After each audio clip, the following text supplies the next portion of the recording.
Señor Presidente, buenos días, bienvenido a Praga y por favor suba al escenario.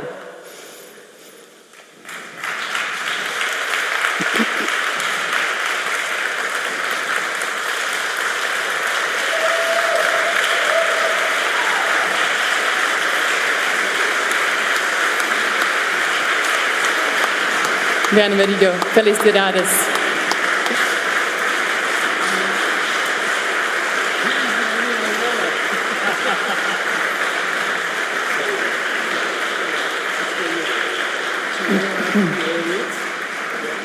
Included Jeffrey Friedman, Carlos Cáceres, José Piñera,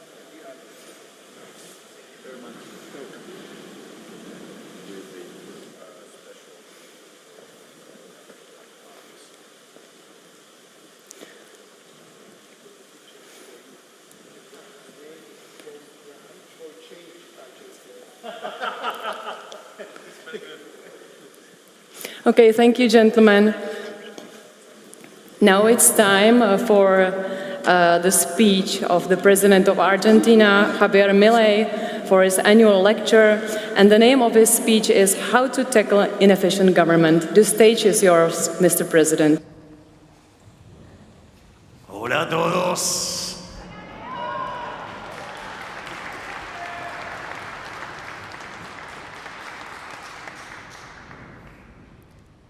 En primer lugar, deseo dar las gracias por este reconocimiento a el trabajo que estamos llevando adelante en la lucha por las ideas de la libertad. Y acá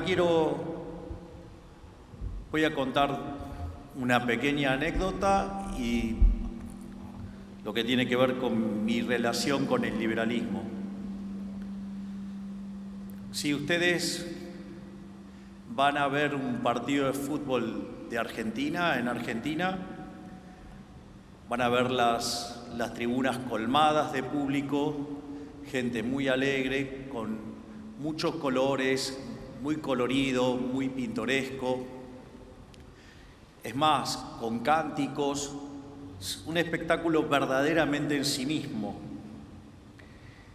Pero por más linda que sea la tribuna y cómo luce y todo lo que alienta, ustedes ponen el balón en el centro de la cancha y si no entra Messi a patear la pelota no se mueve.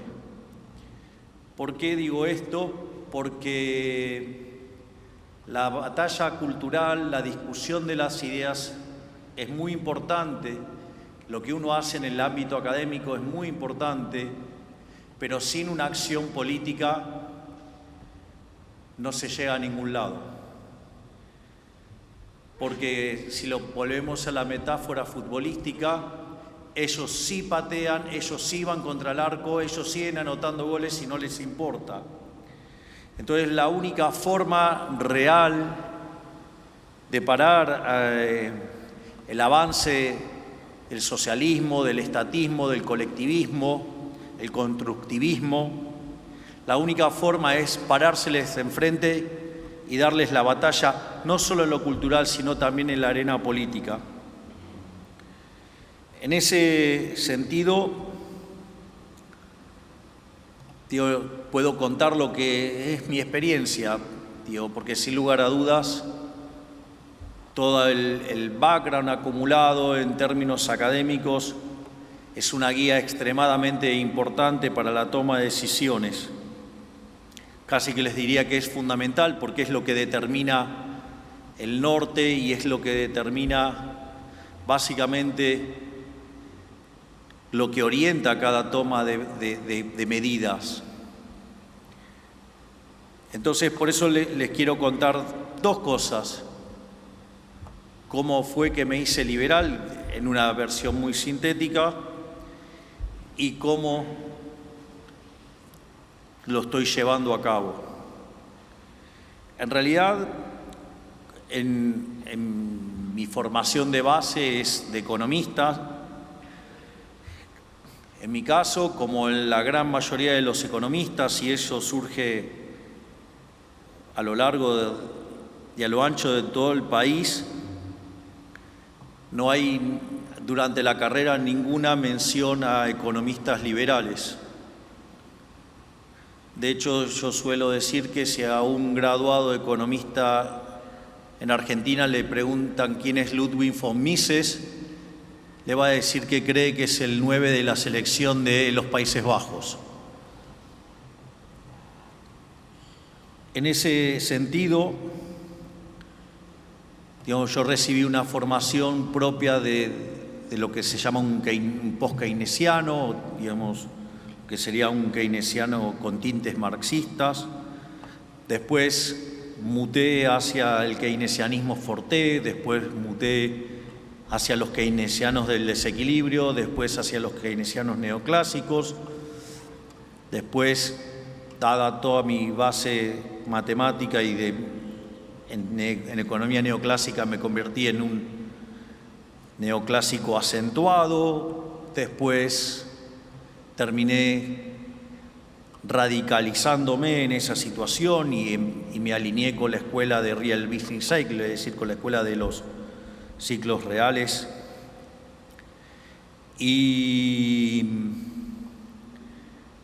cuando apareció la crisis del subprime, 2007-2008, y el desequilibrio global, frente a la posibilidad de una nueva catástrofe en el planeta,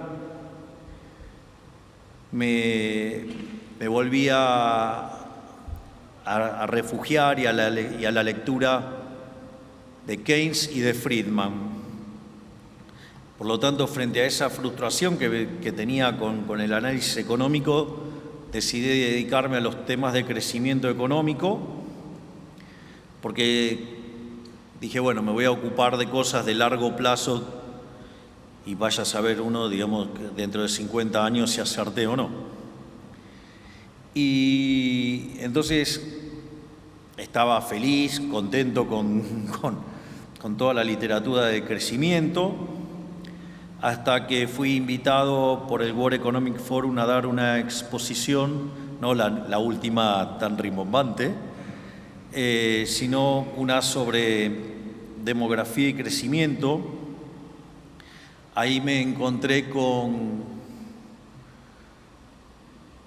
los trabajos de Angus Maddison, y ahí me encontré frente a un nuevo shock muy fuerte, y era el tema de lo que en la teoría del crecimiento se llama, en la evidencia empírica, el palo de hockey. Es decir, cuando ustedes toman las series de Angus Maddison entre el año 0 de la era cristiana y el año 2000, ustedes van a ver que el PBI per cápita tiene la forma de un palo de hockey y está prácticamente constante hasta el año 1800, y a partir de ahí pega una suba muy imponente.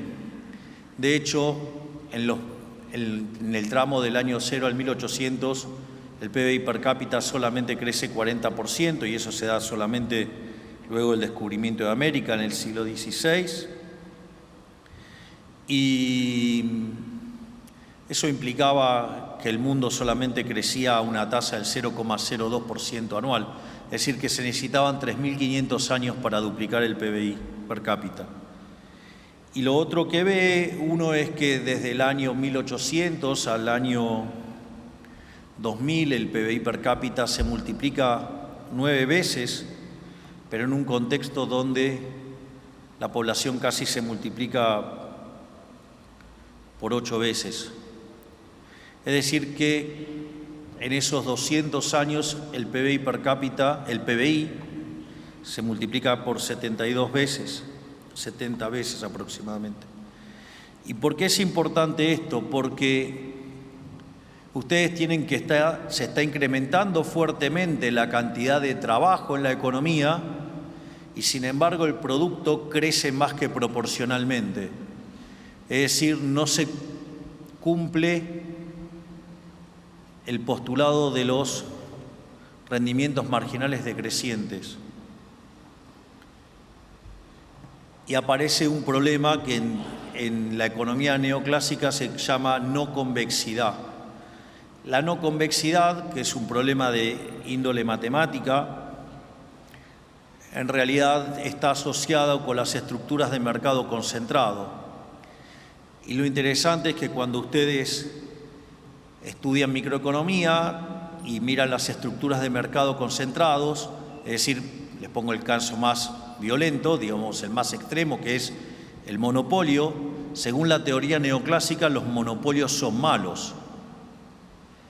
Y ahí aparecen dos preguntas, porque cuando ustedes miran en el 1800 la cantidad de gente que vivía en la extrema pobreza, es decir, con menos de $1 diario, era más del 95% de la población. Y cuando lo miraban en el año 2000, ese número había caído a menos del 15%. Entonces, y además los niveles de vida se habían multiplicado fenomenalmente. Entonces la pregunta es, ¿cómo puede ser algo que ha sido tan virtuoso para la humanidad en términos de bienestar y en términos de caída de pobreza, algo tan maravilloso como podía ser que la teoría económica, supuestamente la buena teoría económica, decía que eso era malo? Esa situación me perturbó muchísimo y eso me terminó llevando a algo maravilloso, que fue encontrarme con un artículo de Murray Newton Rothbard que se llama Monopolio y Competencia. Yo recuerdo que cuando recibí ese artículo, un artículo de 140 hojas, salí a almorzar en el trabajo y nada, me extendí y luego de 3 horas, cuando terminé de leer el artículo, dije: todo lo que enseñé de estructura de mercado durante los últimos 25 años está mal. Y ahí me convertí a la escuela austríaca. Es muy interesante lo que señala Rothbard en ese artículo, porque lo primero que uno tiene que considerar es que el planteo de la estructura de la economía neoclásica en términos de los monopolios, el primer error que comete es lo que Huxley dice la diferencia entre un buen economista y el mal economista. Es decir, son estructuras de un solo periodo y de un solo bien. Es decir, entonces ignora los efectos de equilibrio general, es decir, lo que pasa en el resto de los mercados, e ignora además la intertemporalidad. Por lo tanto, eso ya muestra que el análisis estaba viciado, que el análisis era incorrecto, que el análisis tenía graves problemas. No solo eso, sino que además ignoraba la posibilidad de sustitución. O sea, yo puedo, por decirlo de alguna manera, yo puedo tener el monopolio de producir Ferrari. Digamos, soy Fiat, y entonces tengo el monopolio de producir Ferrari. Pero no quiere decir que no tenga competencia contra un McLaren o contra, no sé, una Maserati o un Lamborghini. Por lo tanto, eso ya mostraba que había algunos problemas. Y por otra parte, tampoco era cierto que el monopolio tenía que ser malo, ¿no?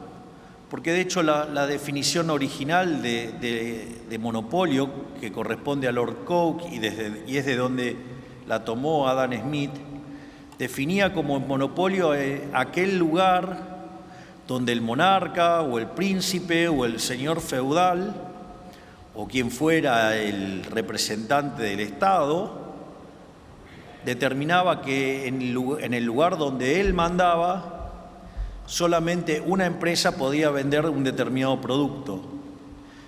Es decir, pero claro, y si eso era violentado, le caía con toda la fuerza de la ley y eso podía implicar desde mandarlo a la cárcel o enviarlo al más allá.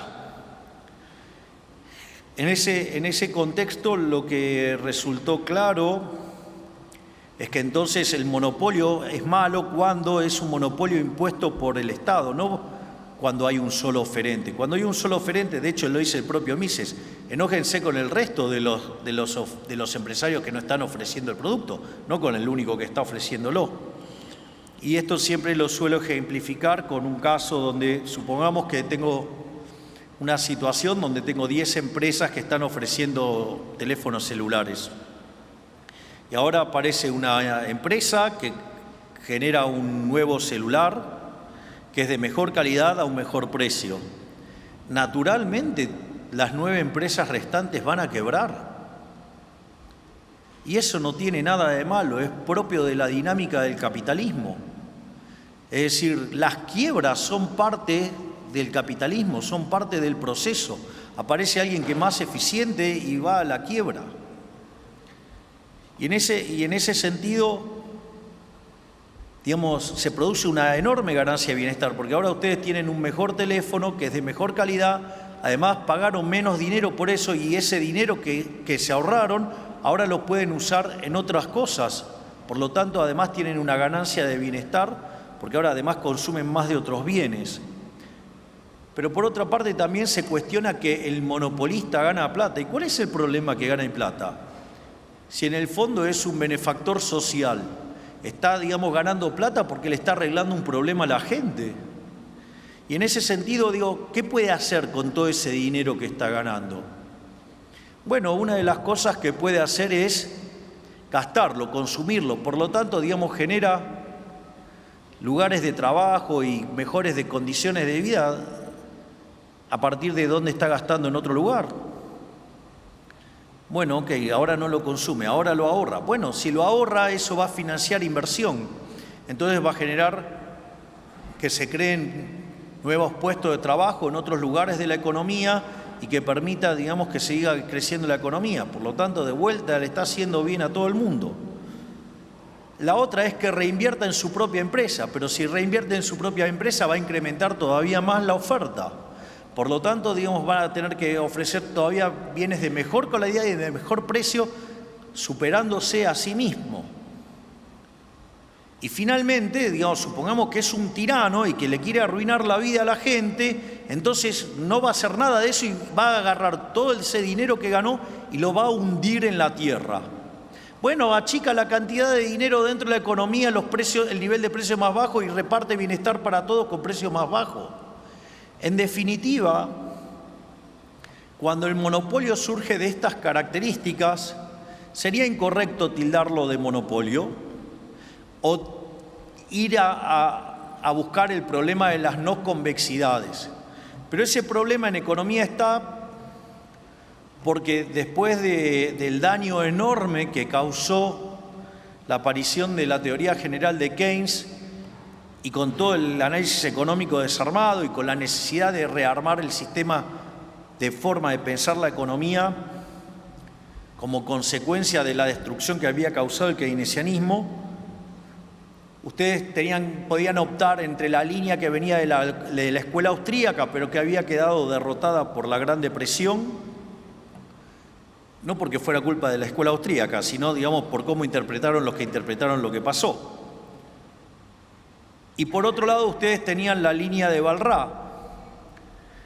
Entonces, se trabajó más en esa línea de la economía matemática, donde a partir del trabajo de Wall, que ya, digamos, era a inicio del siglo XX, aparecen economistas como Mackenzie, Arrow, Debré, Hahn, digamos, donde básicamente retoman esa forma de pensar a partir de la llegada de los teoremas de punto fijo de Brouwer y de Kakutani. Y la realidad es que la discusión del equilibrio era una discusión sobre la existencia, la unicidad y la estabilidad. Y el problema arranca, digo, cuando se mete en el medio del análisis el problema normativo, el análisis del bienestar, es decir, cuando meten a Pareto en el medio. Y cuando hay que elegir, digamos, para la optimalidad, ustedes se ven en el dilema de elegir entre la fábrica de alfileres de Adam Smith, que son los rendimientos crecientes, y la idea de la mano invisible.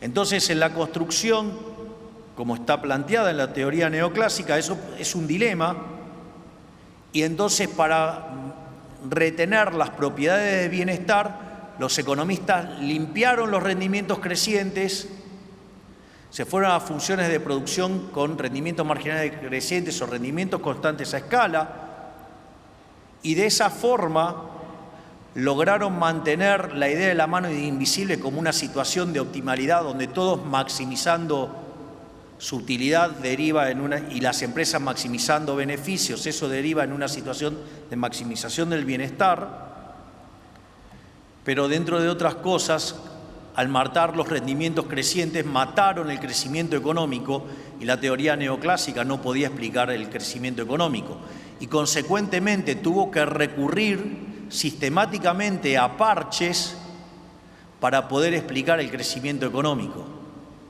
Casi les diría que es bastante entre graciosa y frustrante la situación del análisis económico en estos temas, porque cuando Robert Solow hace el testeo de un modelo con una función de producción neoclásica, el modelo lo desarrolla en el 56, en paralelo con Trevor Swan, y en el 57 lo testea.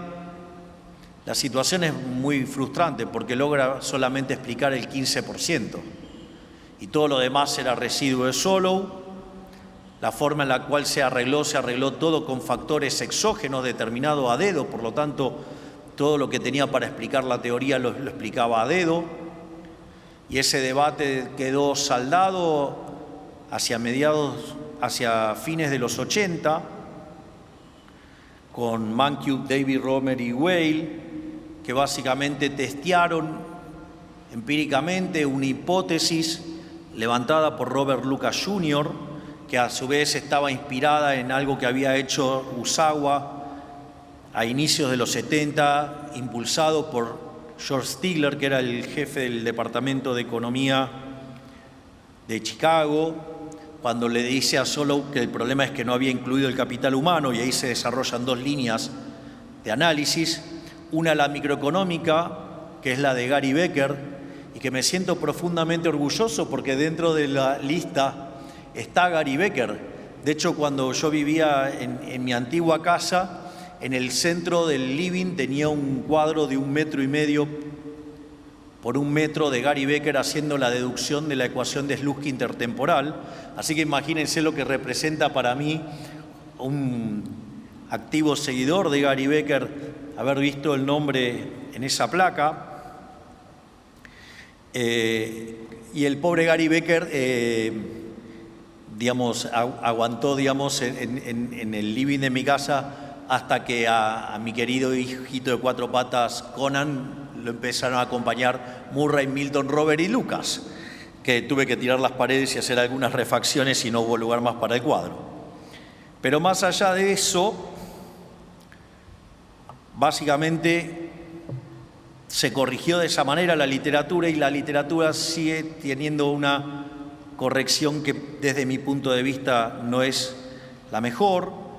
Probablemente quien haya mejor interpretado este tipo de cuestiones es Paul Romer, quien ha ganado el Premio Nobel de Economía y que ha podido capturar mejor las ideas de Adam Smith y de Schumpeter para explicar el crecimiento económico y cómo, esta idea de que cada empresa, con la idea de la destrucción creativa, como crea su propio monopolio y están todo el tiempo tratando de capturar rendimientos crecientes, hacen innovaciones y se genera este proceso que Schumpeter describía como destrucción creativa, y es lo que nos permite ver el fuerte crecimiento. Este tipo de cuestiones obviamente que son importantes, casi que le diría medulares, a punto tal que con mi jefe de asesores, el doctor Demian Reidel, estamos reescribiendo gran parte de la teoría económica para poder derivar optimalidad de Pareto, tanto estática como intertemporal, teniendo funciones de producción no convexas. Es decir, que si nos termina de salir bien, probablemente me den el Nobel de Economía junto a Demian, pero eso es parte de otra historia, porque corregiría este problema del conflicto, desaparecería el conflicto entre la fábrica de alfileres y la mano invisible. Y esto Además, como vivo en Argentina y hemos padecido el drama de la inflación y el economista más importante de la historia argentina, que se llamó Miguel Sidrowski, que estudió en Chicago, su tesis fue tutoriada por Hirofumi Osawa y además era muy seguido de cerca por Milton Friedman. Una de las cosas a las que se dedicó Sidrowski fue a meterse en la discusión de la inclusión del dinero dentro de los modelos de crecimiento económico. Por lo tanto, esas dos cuestiones me llevaron a ser especialista en crecimiento económico y en dinero. Es decir, que en el fondo soy especialista en hacer crecer una economía y en terminar con la inflación. Y esto es interesante y además liberal-libertario en un país que hasta hace poco dominaban las ideas de la izquierda, hasta que en diciembre el 56% dijo que quería un cambio en favor de la libertad. Y en ese sentido es impresionante porque Argentina, que a fines del siglo XIX estaba en el grupo de los países más ricos del planeta, al momento en que nosotros llegamos al poder, Argentina estaba 140 en el ranking, con más del 50% de pobres, con una situación donde, siendo que Argentina produce alimento para 400 millones de seres humanos, con una presión fiscal en el sector que produce alimento del 70%, es decir, que el Estado se lleva el alimento de 280 millones de seres humanos, en Argentina hay 5 millones de personas que no le alcanzan para comer. Además, con la inflación acelerándose y, digamos, al momento en que nosotros llegábamos, en la primera semana de diciembre los precios venían viajando al 1% diario, que es el equivalente al 3.700 anual. En la segunda semana se había acelerado y empezó a viajar al 7.500 anual. Cuando nosotros ya estábamos en el poder, la inflación mayorista del mes fue del 54%, que anualizada da 17.000% anual. Y en ese contexto nos tocó llegar al poder, lo cual, digamos, no hay que llorar ni quejarse ni nada, porque en condiciones normales de presión y temperatura la gente no va a elegir un presidente liberal libertario. Lo interesante es que entonces resulta muy claro que Argentina tiene en lo económico dos problemas muy claros, es decir, el problema que no crece. De hecho, en los últimos 10 años el PBI per cápita cayó 15% y la inflación estaba absolutamente desbordada. Entonces, era claro que necesitaba un especialista en crecimiento y en dinero. Bueno, la gente no se equivocó, el 56% eligió el especialista en crecimiento y dinero, que es mi caso. Y en ese sentido, esa conversión que yo hice al liberalismo cuando leía a Rothbard y leía a Mises y leía a Hayek, a Walter Block, a Alberto Venegas Linchijo, a Hans Gemma Hoppe, a Jesús Huerta de Soto, a Miguel Ancho Bastos y otros tantos gigantes de las ideas de la libertad, se volvió un elemento determinante al momento de hacer política también, porque no solo la Escuela Austríaca de Economía tiene la parte vinculada al análisis económico, sino que además incluye, al hacer todo un planteo sobre la libertad y un planteo sobre la ética y la moral de la libertad. Por eso para nosotros es muy útil siempre cuando enfrentamos a un problema, es que siempre partimos de la definición de liberalismo. Entonces, yo suelo usar la definición de Alberto Venegas Linchijo, que dice que el liberalismo es el respeto irrestricto del proyecto de vida del prójimo, basado en el principio de no agresión y en defensa del derecho a la vida, la libertad y a la propiedad, cuyas instituciones son la propiedad privada, los mercados libres de intervención estatal, la libre competencia, entendida en el sentido de Adam Smith o en el sentido de William Baumol, con la idea de los mercados disputables, ¿sí? La división del trabajo y la cooperación social, y donde solamente se puede ser exitoso sirviendo al prójimo con bienes de mejor calidad a un mejor precio. En ese contexto es una guía muy fuerte para el diseño de la política. Si ustedes buscan mis discursos en la Cámara de Diputados, una de las cosas que van a ver es que siempre me manifesté en contra del déficit fiscal. Y la principal crítica al déficit fiscal es que, sobre todas las cosas, es inmoral. Si el déficit fiscal es inmoral, porque si ustedes tienen déficit fiscal, ustedes tienen que financiarlo. Y una forma brutal y de las peores y más inmorales es utilizar la deuda, el endeudamiento. ¿Por qué? Porque la deuda son impuestos futuros. Quiere decir entonces que la fiesta de hoy, de las generaciones presentes, ustedes le están pasando el costo a las generaciones futuras, a nuestros hijos, a aquellos que no votan, a nuestros nietos y hasta gente que todavía ni siquiera ha nacido. Es decir, algo verdaderamente inmoral, una aberración. De hecho, Argentina ha utilizado frecuentemente ese mecanismo y Argentina es el máximo defaulteador serial de la historia moderna. Con lo cual eso también es una aberración porque implica violentar el derecho de propiedad del que decidió financiar la fiesta. O sea, somos tan irresponsables que nos vamos de fiesta, pedimos prestado y después ni siquiera, digamos, terminamos devolviendo la plata. O sea, el peor de los mundos. El otro caso es que cuando se queda sin financiamiento, la política utiliza la emisión monetaria.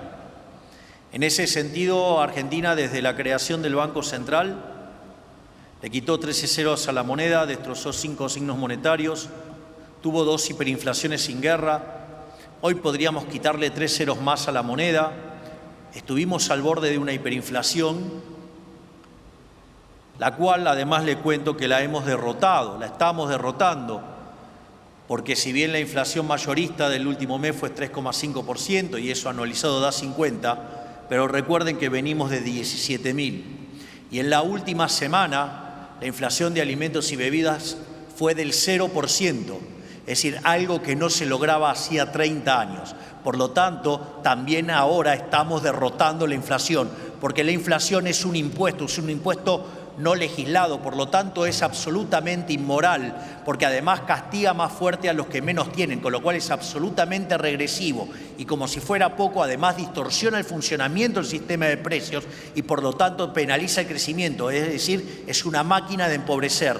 Y nosotros también estamos atacando fuertemente el déficit fiscal y la emisión monetaria. Y finalmente, otra forma que tiene el fisco para financiarse es subiendo los impuestos. Y cuando ustedes suben los impuestos es un ataque a la propiedad. De hecho, si lo llevan al límite, si los impuestos son del 100%, directamente estamos en esclavitud, con lo cual también, digamos, ahí hay otra cuestión en términos de libertad y que cuanto más grande es el Estado, menos libre se es. Y en ese sentido, fíjense que nosotros cuando llegamos al poder teníamos un déficit fiscal de 15 puntos del PBI, 5 en el Tesoro y 10 en el Banco Central. Y nuestra propuesta de campaña era una motosierra y decían que estábamos locos, que no se podía hacer, que con suerte se podía ajustar un punto del PBI y que lo del Banco Central se iba a arreglar solo. La realidad es que hicimos un ajuste fiscal en realidad en el primer mes de gestión alcanzamos el déficit cero en financiero, terminamos haciendo un ajuste de 7 puntos del PBI en el Tesoro y ahora, digamos, estamos empezando a recomponer partidas y llevamos un ajuste de 6 puntos del PBI. Y por otra parte, el déficit cuasi fiscal, el déficit del Banco Central, que eran 10 puntos del PBI, lo hemos bajado en 9 puntos. Es decir, que en 6 meses de gobierno hicimos el ajuste fiscal más grande no solo de la historia argentina, sino que además hemos hecho el ajuste fiscal más grande de la historia de la humanidad. Y le estamos devolviendo al sector privado 15 puntos del PBI. Por lo tanto, Argentina tiene para crecer por la propia dinámica del rebote después de hacer un fuerte ajuste y estabilizar. Tiene el potencial de crecer porque es una economía que después de 20 años quedó muy descapitalizada y por ende los retornos son muy altos y eso permite que haya crecimiento aún con las instituciones que tenemos. Y el hecho de aportar 15 puntos de ahorro va a permitir que haya un boom de inversión y por ende haya crecimiento económico. Y encima, como si todo esto fuera poco, emprendimos un programa de reformas estructurales que ya, digamos, tiene la sanción de la Cámara de Diputados y la Cámara de Senadores y ahora volvió a diputados para hacer la versión final, más un DNU, que en total son 800 reformas estructurales. Piensen que la reforma estructural más grande que había hecho en la Argentina fue en los 90, en el gobierno de Menem, que hizo cerca de 100. O sea, con lo cual, en menos de 6 meses mandamos 8 veces más de reformas estructurales que el caso de máximas reformas en Argentina. Eso nos va a permitir pasar de levantar 90 puestos en el ranking de libertad económica y que podamos parecernos a países como Alemania, Francia, Italia. Sin embargo, nuestro programa no termina ahí. Tenemos pendientes todavía 3.200 reformas estructurales más. Estamos pensando en convertirnos en el país más libre del mundo y por lo tanto estamos apuntando que en el largo plazo seamos el país más rico del mundo y sobre todo que la convergencia se acelere por el uso de la inteligencia artificial. Por lo tanto, de la mano de las ideas de la libertad y del progreso tecnológico, pero sobre todas las cosas, de las ideas de la libertad, ¿sí?, de los mercados libres, ¿sí?, del respeto de la propiedad privada, del respeto de la vida, digamos, con estos valores morales, Argentina va a salir de su oscuro presente para convertirse en el caso más brillante de la historia de la humanidad para volver a ser ricos. Y todo eso gracias de la mano de las ideas de la libertad, de la mano de Rothbard, de la mano de Mises, de la mano de Hayek y todos aquellos pensadores que además no solo pelearon en la academia por las ideas de la libertad, sino que muchos de ellos hasta, digamos, lo han hecho en el frente de batalla. Muchísimas gracias y ¡viva la libertad, carajo!